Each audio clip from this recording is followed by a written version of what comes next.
Merci Jean-François, on est de retour dans la zone Country Rock et j'ai le plaisir d'avoir avec moi Pierre-Paul Bézile-Lacasse de Lacasse et Associés et on va parler finances un tout petit peu au cours des prochaines minutes et ça va être fort intéressant. Bonjour Pierre-Paul. Bonjour Denis. Hey Pierre-Paul, oui, on va parler finances, mais ce que je lisais dans les derniers jours dans le monde de l'actualité, on parle encore d'augmentation du coût de la vie légèrement, d'inflation. Oui, c'est sûr que ça va être le sujet d'actualité, hein, tant qu'on n'aura pas un maintien là, de l'inflation autour de 2 c'est sûr que ça c'est encore un peu élevé, mais on voit que ça se maintient si c'était pas du prix de l'essence, puis quand même un peu de l'alimentation puis du logement. Ça serait quand même sous contrôle, là, mais c'est évidemment, l'essence, c'est une particularité, hein, c'est des prix qui sont fixés, on contrôle pas tellement ça, malheureusement. Ouais, ben, je pense quand on parle de l'essence, on peut parler également de l'épicerie où on contrôle pas vraiment les prix. Toutes ces choses-là font à un moment donné que on a une pesanteur incroyable sur le dos des gens, sur le dos du consommateur.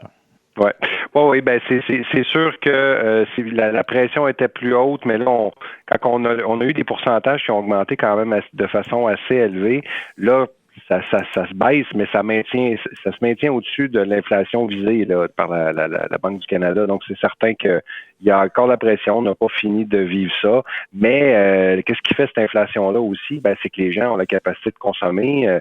On regarde les gens qui continuent d'acheter, moi je le vois dans mon bureau, là, les gens qui continuent de se financer des véhicules, les concessionnaires sont d'avance, en fait. Là, ils sont 6 mois d'avance sur leur commande avant qu'ils reçoivent un véhicule, il est vendu depuis longtemps. C'est tout cet aspect-là. Les gens achètent du neuf pareil, ne se revirent pas encore vers l'usager. Il y a plusieurs endroits qu'on voit que l'inflation a beau être élevée, les gens n'ont pas nécessairement adapté leur comportement. Ouais, lorsqu'on parle de véhicules, entre autres, le marché de l'usager est quand même très dispendieux encore par rapport à ce qu'il devrait être. J'ai l'impression, moi, qu'il y a certains véhicules usagés qui montent vite, là. Ouais, ben ça j'ai vu une baisse moi quand même parce qu'on vend quand même des véhicules là, dans le cadre de notre travail pour des gens qui veulent remettre certains véhicules dans le cadre d'une restructuration financière. Puis on voit que les prix ont commencé à baisser depuis quand même quelques mois, mais c'est des prix plus élevés que ce qu'on était habitué dans l'usager encore. Ouais. Ouais. Alors, on va tomber dans le vif de notre sujet aujourd'hui. On va parler de succession. Ça, c'est un sujet extrêmement intéressant.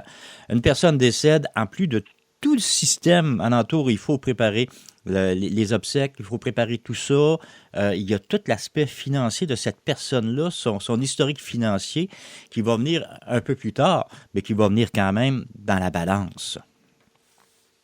Oui, c'est certain que dès qu'il y a une succession, les gens pensent à raison. Là, il faut voir rapidement un notaire. Il faut regarder, bon, y a-t-il un testament, y a-t-il, bon, toutes les choses habituelles. Là, je rentrerai pas nécessairement dans tout cet aspect-là, mais la priorité est toujours de voir un notaire pour s'assurer que faire les recherches testamentaires, s'assurer c'est qu'est-ce qu'on doit et ne doit pas faire aussi. Et il y a quand même différentes options pour exemple, dans un contexte où on a une succession qui est déficitaire, hein, qui a plus que de dettes que d'actifs, il y a des gestes à poser puis il y a des gestes à ne pas poser. Hein. Ça, évidemment, là, à la base, il y a toujours une rencontre avec le notaire qui est essentielle, mais les gens ont souvent tendance à renoncer à une succession insolvable. Il y a 3 choix quand on a une succession. Soit on l'accepte, ça veut dire qu'on accepte les actifs de la succession, mais on accepte aussi les dettes. Donc, le liquidateur qui est nommé doit faire un travail de payer les dettes avec les actifs, de liquider les actifs et après ça, de séparer on va dire le profit de la succession, de le séparer aux héritiers selon les volontés du défunt. Donc ça, c'est comme la base qui se passe là, la majorité du temps.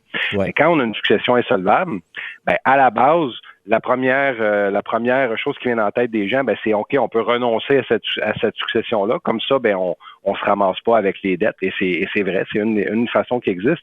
Mais dans un contexte de renonciation, ben on a quand même payé le notaire pour faire les démarches minimales de recherche testamentaire et autres. On a quand même payé les frais funéraires. Donc, il y a quand même des coûts à ça, renoncer à une succession.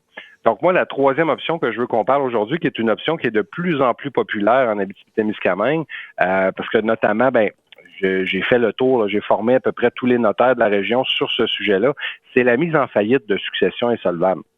OK, parce qu'on peut mettre en faillite une succession comme telle? Oui, exactement.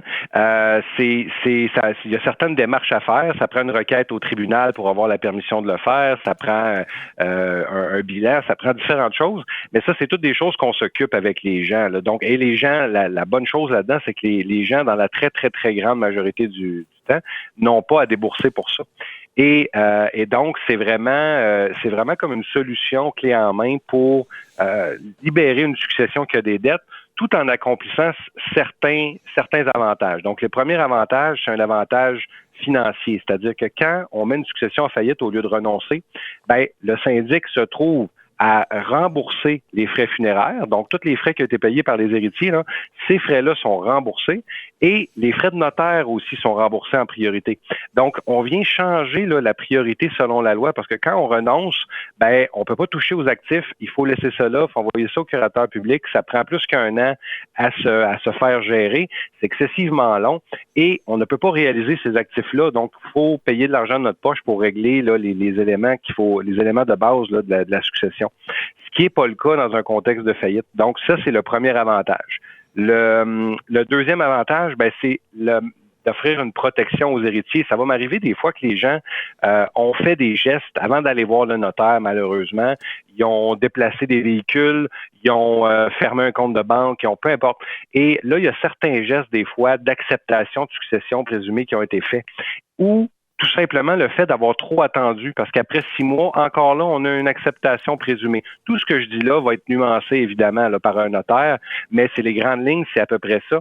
Et donc, quand on met une succession en faillite, ben on peut s'assurer de rajouter un niveau de protection aux héritiers qui ont fait des gestes potentiellement dommageables qui pourraient s'apparenter à des gestes d'acceptation de succession. Donc ça, c'est des choses qu'on analyse au cas par cas avec les gens, mais ça nous permet de les protéger. Mais ça, c'est ce qu'on vient de dire là, c'est important, là, parce que ce qu'on vient de dire carrément, c'est on dit si vous avez une succession qui s'en vient, touchez rien, ne bougez pas, informez-vous pour commencer auprès de votre notaire qu'est-ce qu'il y en est, puis par la suite, faites les démarches nécessaires pour couvrir là, la problématique s'il y en a une. Là.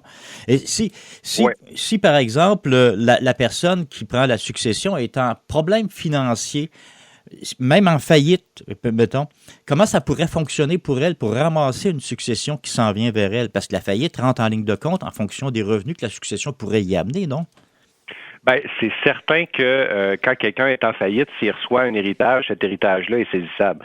C'est une des raisons principales, une de parmi plusieurs raisons, qui fait que les gens vont de moins en moins faire faillite quand on les rencontre puis on leur explique les avantages et inconvénients. On va se tourner beaucoup plus vers les propositions de consommateurs pour justement éviter que si on reçoit un actif qui serait saisissable en faillite, comme exemple 50 000 $ qui nous vient d'un héritage, ben, au lieu qu'il soit saisissable au complet, ben, si on a fait d'autres choses pour régler ses dettes, ben là, on est capable de conserver cet argent-là. Là. Donc oui, tu as raison, c'est sûr que si on a quelqu'un en faillite dans la famille qui reçoit une partie d'héritage, ben, cet héritage-là est saisissable. Donc, c'est toutes des choses que l'on regarde. Un des autres avantages au niveau de mettre la succession en faillite, à part la protection des héritiers, puis la protection du liquidateur, le remboursement des frais que j'ai déjà parlé, on parle de la rapidité. Tu sais, j'ai parlé tantôt de la curatelle. Là, si on envoie ça, on renonce à une succession, ben ça prend minimalement 1 an pour régler ça. Si on met ça en faillite, on parle d'à peu près 1 mois de délai pour liquider les actifs. Donc, je donne l'exemple souvent d'une maison. Quand quelqu'un décède, ben, il y a un des deux conjoints qui survit puis qui a la moitié de la maison. Ben, avant d'être capable de transférer la moitié de la maison qui appartient au défunt au conjoint survivant, ben, ça peut prendre très longtemps si on renonce à une succession, plus d'1 an, puis des fois c'est très très long, puis c'est très compliqué, et il faut se trouver à racheter même cette partie-là. Donc encore là, par la faillite, ça permet de régler des véhicules qui sont dans la cour qu'on peut pas toucher si on renonce. Ça permet des actifs qu'on a mis dans un container pour laisser ça là, pour pas toucher à rien. Ça permet de régler ça très, très rapidement. Donc, ça diminue encore là beaucoup les coûts d'une succession.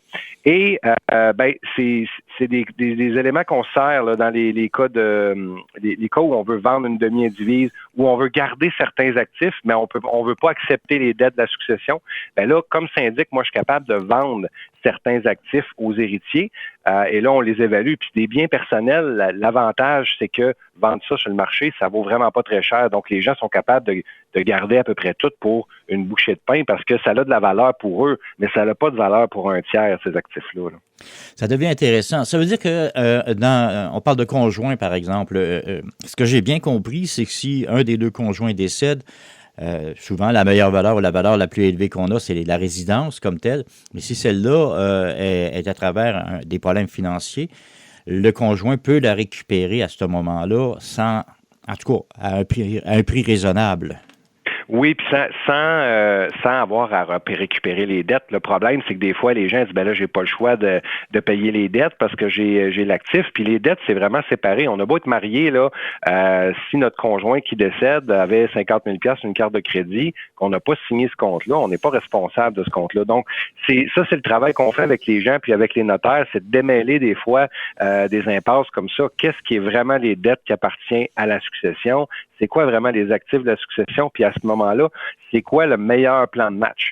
Quand on a une succession qui est solvable, donc il y a plus d'actifs que de dettes, la réponse est simple. On accepte, on paye les dettes, puis on avance avec ça. Mais c'est quand c'est plus serré ou qu'il y a des inconnus. Tu sais, exemple, là, 3 ans d'impôts pas produits. Des fois, les gens vont accepter des successions. J'en ai eu une cette année, justement. C'est des enfants, là, les enfants ont entre 20 et 25 ans. La mère décède, ils reçoivent un héritage de à peu près 10 000 $, fait qu'ils remplissent les papiers, tout ça, mais ils se rendent compte après que finalement, il y avait des impôts pas produits, puis il y avait une carte de crédit de 75 000 qui traînait. Et mon Dieu. Donc, tu sais, toutes ces obligations-là, produire les déclarations d'impôts, régler les dettes, tout ça, ben on vient, quand on met ça en faillite, on vient prendre ça en charge. Et encore là, ben on a pu rembourser les frais funéraires, on a pu payer les frais de notaire. Et pour les notaires aussi, ça facilite. Là. Tu sais, une succession peut avoir 1 million de dettes.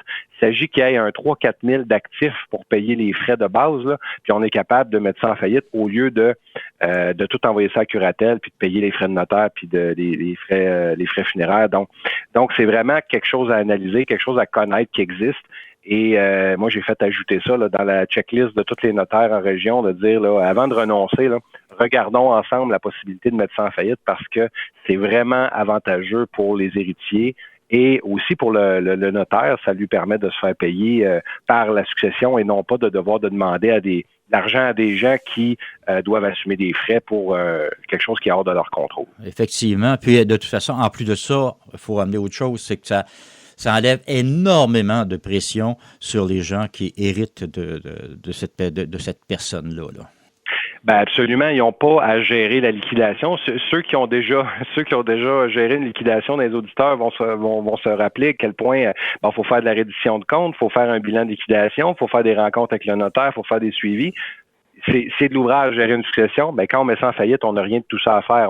La requête, c'est nous qui la montons. Les documents sont envoyés par le notaire et les gens ont juste à nous confirmer les informations qu'on met dans le bilan. On fait une rencontre, puis on s'occupe de la liquidation de la succession, des impôts et tout ça. Donc, c'est une méthode très rapide pour régler un problème qui peut être très compliqué là, autrement. Et comment donc?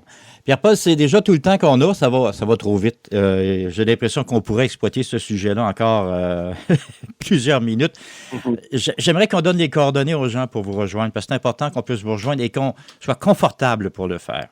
Oui, donc les gens peuvent nous joindre au 1-844-LACASE, peuvent nous écrire au info@commercial-lacasesyndic.com, peuvent aller sur notre site internet Lacase et Associés, peuvent nous rejoindre aussi sur notre Facebook. Donc, on essaye d'être sur toutes les plateformes, sur LinkedIn également. Donc, Lacase et Associés, on est là pour répondre aux questions des gens, puis les accompagner là, dans des situations de gestion de dette, des situations difficiles comme on vient de parler, comme des décès avec un contexte insolvable. Là. Génial. Pierre-Paul, encore une fois, merci beaucoup d'avoir pris le temps de venir jaser avec nous. Ce fut extrêmement instructif. Merci, Denis. Et voilà. Je t'ai arrêté, écoute, à 13 minutes 50.